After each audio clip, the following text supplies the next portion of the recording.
안녕하세요. 오늘은 두 번째 주, 파생상품 두 번째 주로 제목은 퓨처스 마켓으로 되어 있는데요. 선물시장의 제도적인 측면, 우리가 지난 시간에 선도, 선물, 수합이 비슷하다고 그랬죠. 근데 선물은 거래소 시장, 엑스체인지 마켓에서 거래되는 차이가 있다고 그랬는데 그거는 여러 차이 중에 하나입니다. 기타 다른 또 어떤 차이들이 있는지를 오늘 살펴보게 될 예정입니다. 자, 오늘 학습 목표는 이런 것들,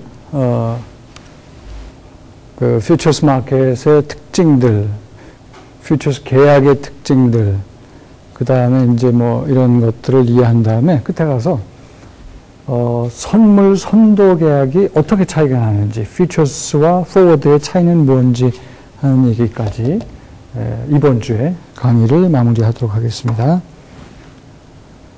먼저 선물 시장은 중요한 특징이 뭐라고 그랬어요? 거래소에서 거래가 된다. 엑스체인지 마켓에서 거래가 된다고 그랬잖아요. 엑스체인지 마켓. 우리나라 말로는 마켓을 제가 줄여서 이렇게 쓴다고 그랬습니다. 거래소 시장이죠. 거래소 시장에서 거래가 된다.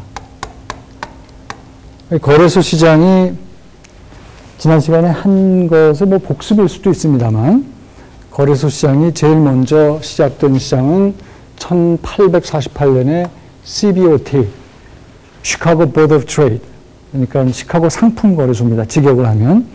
근데 여러분은 뭐 한국 사람이니까 한국말도 알아야 되겠지만 영어도 이건 알아야 돼요. 왜냐면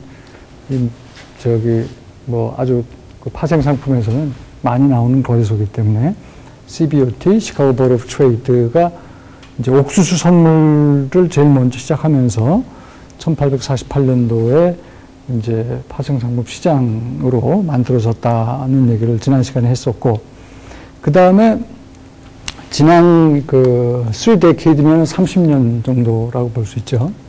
30년 정도 정확히 말씀드리면, 이 선물 시장은 experienced an exponential growth. 지수적인 상승을 했다는 건데, 여러분 고등학교 때 지수 함수가 어떻게 생겼다고 배웠어요? 이렇게 올라가죠. 그러니까 선물 시장의 그 성장 속도가 말하자면 기하급수적으로 이런 식으로 성장을 했다는 얘기입니다. exponential growth라는 얘기는. 뭐 여러 가지 이유가 있겠죠.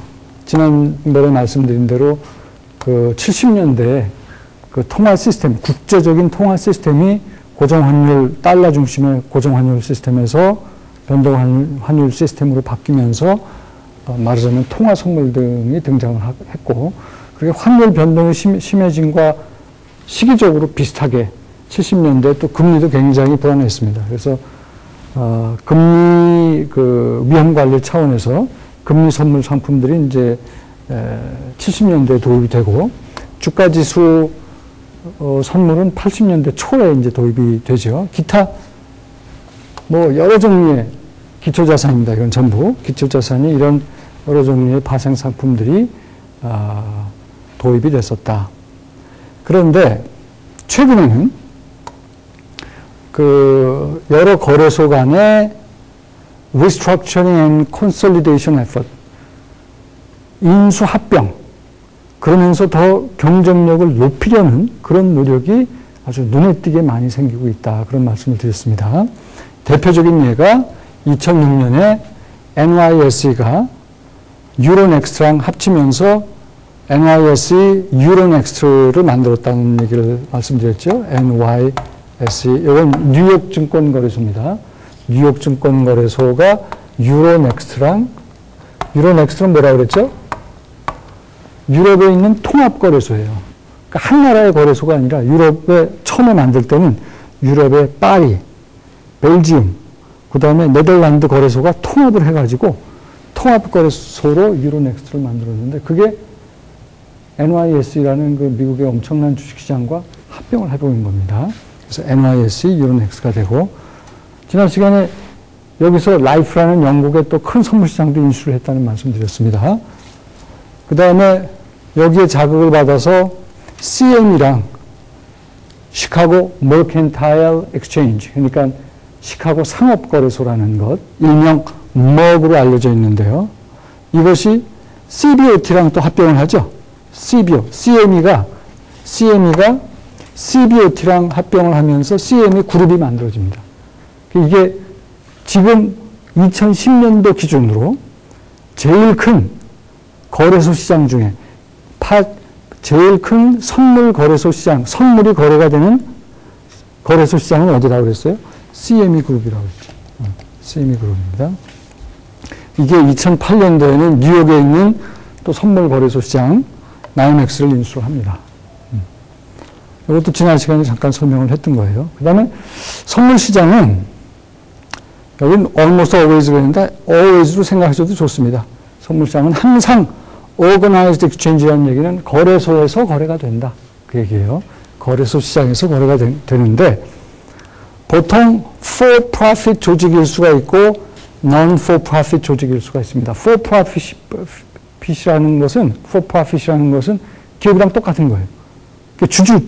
주주들도 있고 주식이 또 뭐 상장되면 거래도 되기도 합니다. 그런 주식회사 형태로 거래소가 운영되는 경우도 있고 주식회사 형태가 아닌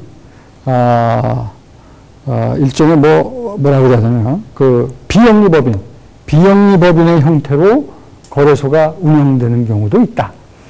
우리나라도 사실은 그 비영리법인으로 계속 되다가 국제적인 추세는 지금 영리법인, 기업과 같은 그 주식회사와 같은 그런 영리법인 형태로 가는 게 세계적인 추세입니다. 그래서 우리나라도 불과 작년인가요?까지 영리법인 쪽으로 고민을 하다가 그 정부한테 조금 밑보였는지 거꾸로 시대를 거스르면서 국영기업화 되어버렸습니다. 지금은. 그 다음에 이게 만약에 비영리법인 형태의 거래소라면 거래소 시장이 그렇다면 여기에 참여하려면 돈을 내야 돼요. 이 멤버십 시스템, 회원제로 운영이 되기 때문에 멤버십 하나에 굉장히 비쌉니다.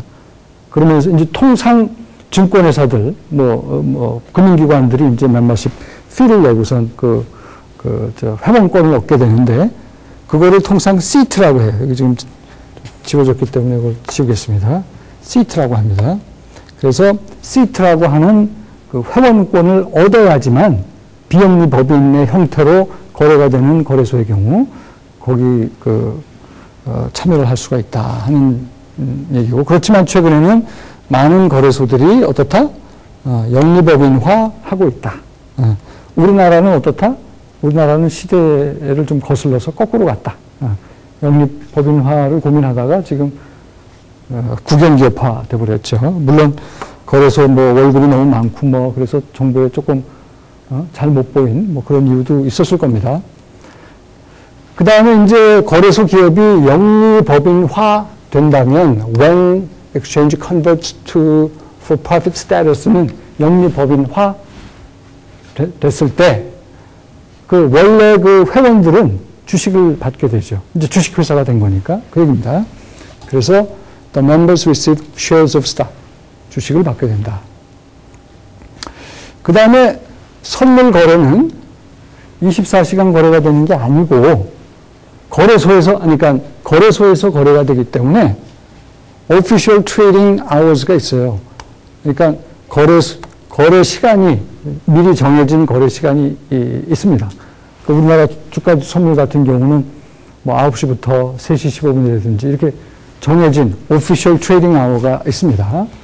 어디서? 거래소에서 미리 정해진 거래할 수 있는 그 장소가 있어요. 그거를 통상 PC라고 합니다.